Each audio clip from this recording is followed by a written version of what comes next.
When I first got into sharpening, I had somebody kind of show me the ropes, and I thought I knew what I was doing. But I'd often find myself sharpening a different type of knife and getting frustrated. The knife wouldn't get sharp, so I'd blame the knife. Sharpening system felt awkward, didn't want to use it. But if I just knew these 3 things coming out of the gate, I probably would have found a lot more success, and you will too. Consistency beats perfection. What I mean by that is as you first start sharpening a knife freehand, you're gonna need to hold that knife at a consistent angle. A lot of us get trapped in this feeling of like, I wanna make sure that knife is the same 20 degrees I had on it from the factory, so I gotta be perfect. Throw that out the window. Your job when you first start learning how to sharpen a knife is to be consistent in your passes. If you're holding that knife at 17 or 22 degrees or whatever that angle is, it's not gonna make that much of a difference. What you need to do is be consistent in those passes so you can build a burr along the knife. The reason consistency is so important is because all sharpening is repetitive motion. And we need to make sure that motion stays consistent. Let me show you what I mean by that. So if I make a pass on this knife and I hold it at this 20-degree angle across the abrasive, and I do that over and over again, I will eventually remove enough material to form a burr. But if I happen to lift too much and make that same pass, that is just going to erase the edge that I'm creating. If I come in too low, I end up just not even hitting the edge of my knife anymore and riding along the shoulder of that edge and never actually getting to the apex. Consistency creates enough repetition to create that burr evenly and smoothly all the way from the heel to the tip of the knife. So you're probably watching this and thinking to yourself, okay, smart guy, but how do I know if I'm holding my knife to the right angle for my knife? Well, a really simple trick for that is the Sharpie trick. We're gonna go in and color in along the bevel of the knife. Once we've done that, we're gonna go to our abrasive and make a few passes. That's looking really good. So I can see not quite on back at the heel of my knife, but the rest I'm coming through pretty evenly. Right in here, you can see some darkness out towards the edge. That means I'm not quite getting to the edge. So let's keep making some passes and see if we can get that all erased.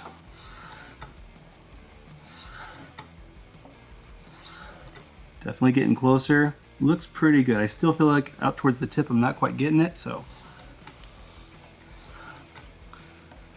And that pretty much got it all off outside of up on the edge of the knife here, where I just didn't get the marker where it should be. But as far as the bevel goes, I've cleanly removed it, so I know I need to hold my knife at about this spot right here to be consistent across that bevel. Now I'm ready to go in and start making that burr. It's a really useful tool to know exactly where I'm hitting on that knife as I'm sharpening. Once I have that down and build that muscle memory, now I'm ready to go in and really start sharpening this knife with confidence, knowing I'm on the bevel. So now that you've figured out what angle you need to sharpen your knife to, it's time to start removing some material. And again, we want to be consistent as we come across that abrasive. Let me tell you a little bit more about what I mean by that. You're going to make multiple passes on one side of the knife, and you want those passes to start at the heel and end at the tip, or at least that's how I like to do it. Start at the heel, make a pass, and stay on the abrasive with the tip still in contact with the abrasive. Once I make one of those passes, I want to keep making that same exact pass over and over again. One helpful thing with that is either to lock the wrist or lock the elbow. What I mean by that is if you lock in the wrist, it means as you come across on a knife with a curve in it, you're going to want to lift that elbow up in order to follow that curve.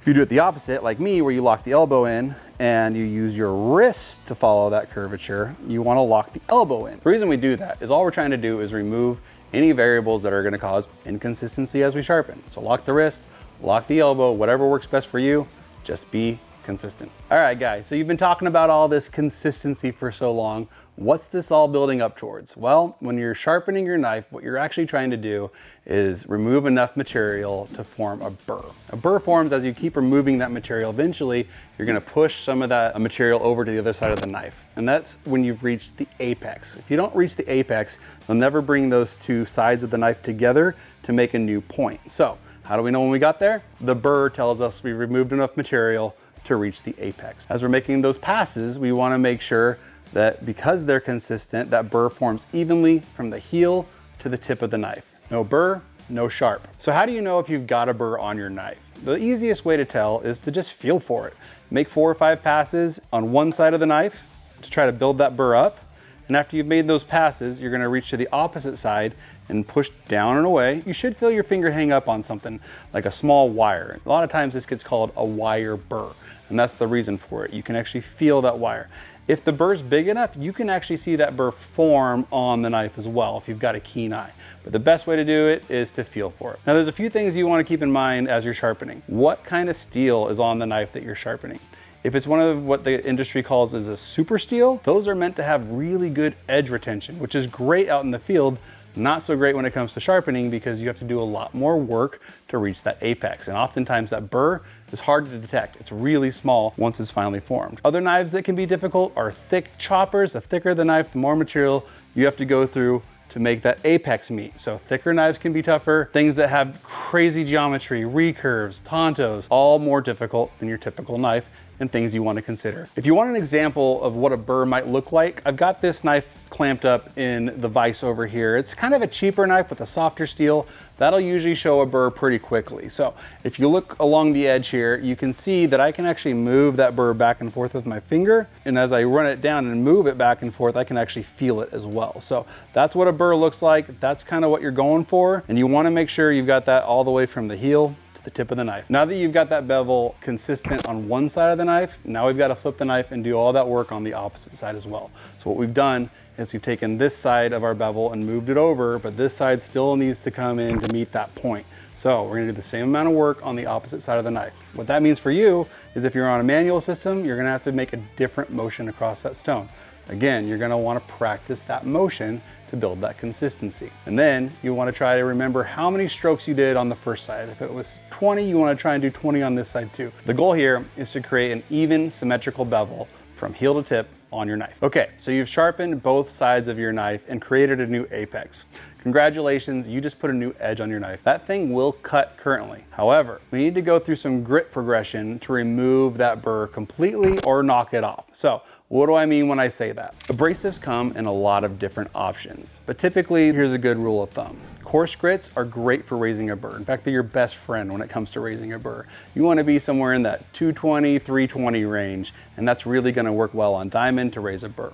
Those medium grits, 400, 600, 800, those are refinement grits. Those are going to help remove that burr and take away some of the teeth on that edge that the coarser grits leave. And if you want super fine refinement and to knock that burr totally off, you're going to move on to like a ceramic or a strop. And that's going to completely remove that burr. Now don't be afraid to experiment with this. There's no rhyme or reason or rules you have to follow when it comes to your grit progression. If you want to do that coarse grit, that 320, and jump all the way down to a ceramic or strop to knock that burr off because you like a toothy edge, that works great out in the field. It works great for cutting rope. A lot of utility in that. However, if you want more slice, you're going to want to use that grit progression to refine that edge. A lot of time you'll see that on kitchen knives and things like that. So it just depends on what you want to use your knife for. Just keep in mind, the most important thing when it comes to using that grit progression is start coarse and end fine so that you remove the burr off that knife. A couple more things you might want to keep in mind is make sure you're sharpening on a knife when you first start out that's easy to sharpen. What I mean by that is find a knife that's thin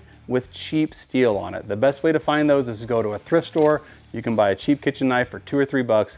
Make that your practice knife. If you've got one rattling around in the back of your drawer, that one's fine too. But we want to use a knife that's low risk and easy to see the results of our work on. So thinner blades with cheaper steels are going to give you those results quickly to where you see that burr form and you have that success right out of the gate. You want to avoid knives that have some crazy geometries on them. There's tontos out there, there's recurves, there's curved blades. There's thick knives, there's knives with super steels that cut great, edge retention's awesome, but they are really hard to sharpen. So those are the things I wish I'd known before I started sharpening. Now these rules will apply to any sharpener out there. So if you've got one in mind that you want to use, feel free to apply these tips to that. However, if you're looking to get into a new system, I've got some recommendations and obviously they're gonna be work sharp. But we really do make sharpeners that are approachable. If you're looking to freehand sharpen, I recommend something with angle guides on it, diamond abrasives as well. That's gonna cut through that steel quicker.